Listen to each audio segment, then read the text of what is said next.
Hoy vamos a hablar con uno de los, para nosotros, máximos referentes que sabe sobre historia y encima sobre fútbol, porque teníamos un papa futbolero, un papa que salió de Flores, un papa que desde muy chico sabía lo que quería y que no iba a dejar de lado la persona que era cuando asumió su cargo como el máximo pontífice de la Iglesia Católica. Maximiliano Martínez, bienvenido. ¿Cómo le va? ¿Cómo está usted, Maru? ¿Todo Muy bien? ¿Todo en orden? No podría encontrar una persona mejor para hablar sobre este tema.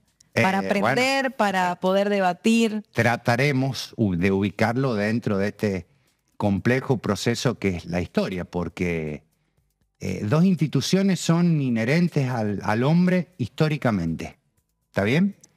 Una es el ejército y la otra es la iglesia o la religión. Vos pensá desde ese punto de vista que en 2000 años, 2025 años de historia de la iglesia, nunca había habido, valga la redundancia, un papa que no fuera europeo, de la cercana Asia, ¿está bien? Y de la cercana África. Todos habían sido europeos, cercana Asia, cercana África, y el primero es un hombre que viene de América, más puntualmente de América Latina, más puntualmente de Buenos Aires y más puntualmente de uno de los barrios más populares de Buenos Aires, que es el barrio de Flores, ¿está bien? Allá en el límite casi con La Matanza. Nace, mirá en qué época, en la década del 30, la mal llamada década infame, que infame tenía muy poco, pero sí tenía mucho de lo que después va a cristalizar en lo que nosotros entendemos como todas las políticas sociales del estado de bienestar. Nace un 17 de diciembre de 1936 bajo el nombre de Jorge Mario Bergoglio. Nombre más futbolista, imposible. Todos sus parientes eran descendientes italianos, todos trabajadores de clase media, ultra radicales, porque es interesante ver la entrevista que le hace Fontevecchia, donde cuenta todo su pasado, y ahí explica cómo él estuvo atravesado históricamente por esta cuestión de la reivindicación de los derechos sociales. Está bien, primeramente políticos, porque sus abuelos y sus padres son radicales.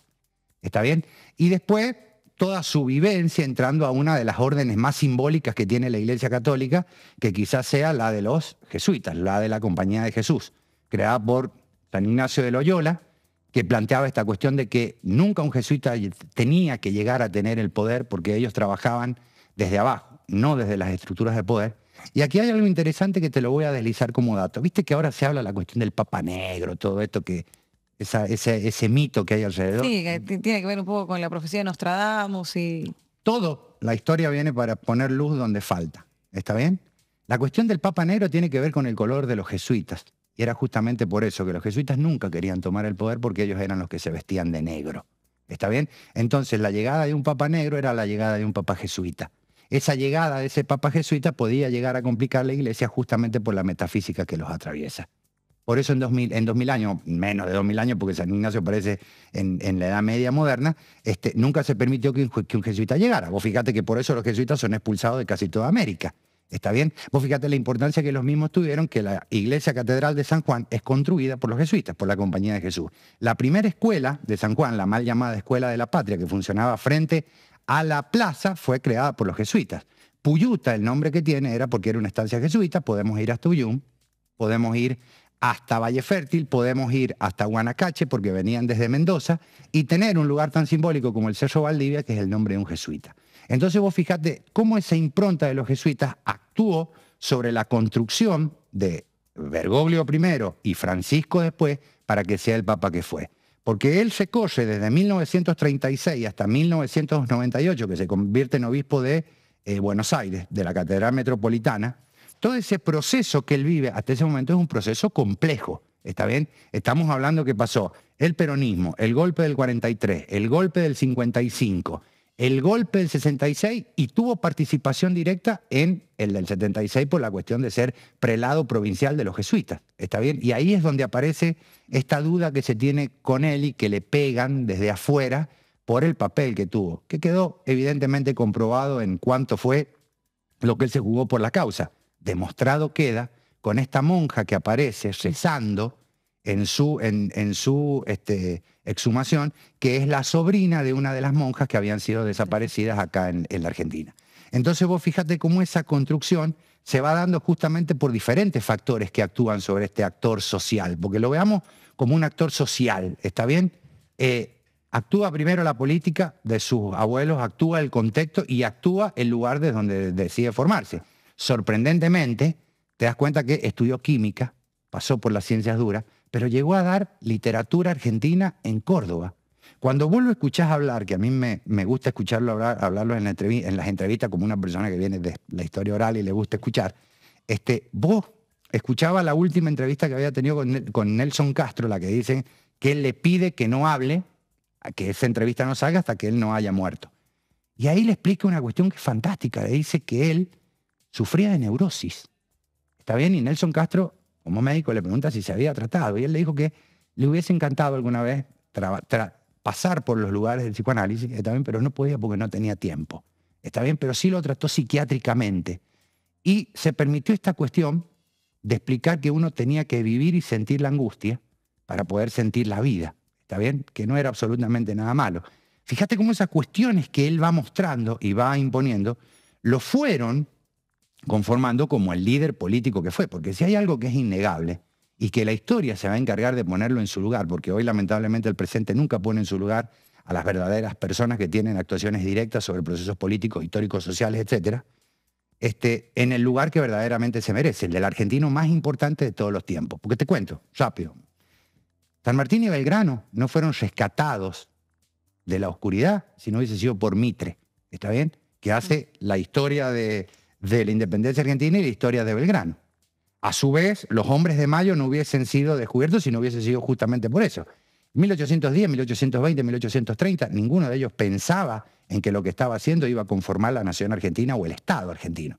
Mitre los toma como historiador, los pone en el lugar y conforma ese proceso histórico que nosotros vemos hoy. ¿Está bien? Sé fehacientemente que con Bergoglio o con Francisco esto va a pasar, porque la grandeza de su figura política a nivel mundial va a quedar de manifiesto cuando el tiempo pase y nuestra boyasca de bronca y odio que tenemos en algún momento baje y veamos la trascendencia de la importancia que tuvo él dentro de este contexto político actual y justamente en un momento tan complejo de cambio como es del siglo XX al siglo XXI. Trayendo la frase nadie es profeta en su tierra a esto que acabas de mencionar, y recién dijiste una palabra, vino a complicar la iglesia, ¿no? Como la conocíamos. ¿Crees que finalmente pudo movilizar a esa iglesia conservadora que en algún momento empezó a cerrar sus puertas? Cuando Colón llega a Cerrar sus América... puertas, digo, teniendo en cuenta que la iglesia, como él la planteaba, era una iglesia universal, para todos, para todas. De hecho... Católico significa universal. Claro. ¿Está bien? Cuando Colón llega a América, el hombre que llega es un hombre medieval, con pensamiento medieval. ¿Está bien? El 26 de mayo de 1810, la gente siguió viviendo exactamente igual. El 10 de julio de 1816, la gente vivió exactamente igual. El peso específico de la funcionalidad simbólica que tiene el hecho en el proceso se da con el tiempo. ¿Está bien?